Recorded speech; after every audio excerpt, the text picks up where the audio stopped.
بسم اللہ الرحمن الرحیم۔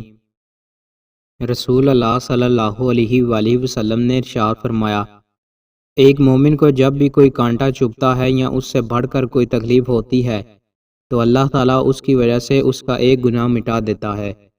رسول اللہ صلی اللہ علیہ وآلہ وسلم نے ارشاد فرمایا، روزانہ 5 وقت کی نماز اور ایک جمعہ سے دوسرا جمعہ بیچ کے گناہوں کا کفارہ ہیں جب تک کہ کبیرہ گناہ سرزد نہ ہوں۔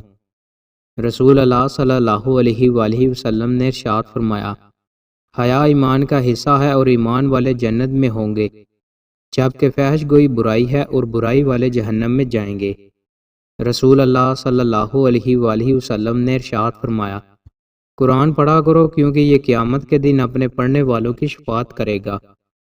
رسول اللہ صلی اللہ علیہ وآلہ وسلم نے ارشاد فرمایا، اے مسلمان عورتوں، کوئی عورت اپنی پڑوسن کے ہدیے کو حقیر نہ سمجھے اگرچہ بکری کا پایا ہی کیوں نہ ہو۔ رسول اللہ صلی اللہ علیہ وآلہ وسلم نے ارشاد فرمایا، نیکی کے کسی بھی کام کو معمولی مت سمجھو، خواہ تم اپنے بھائی کو خندہ پیشانی سے ملو۔ رسول اللہ صلی اللہ علیہ وآلہ وسلم نے ارشاد فرمایا، بہترین دن جس میں سورج نکلا جمعہ کا دن ہے، اسی دن آدم علیہ السلام پیدا کیے گئے، اسی دن انہیں جنت میں داخل کیا گیا اور اسی دن انہیں جنت سے نکالا گیا۔ رسول اللہ صلی اللہ علیہ وآلہ وسلم نے ارشاد فرمایا، جس کو مسلمان کا درد نہ ہو وہ میری امت میں سے نہیں۔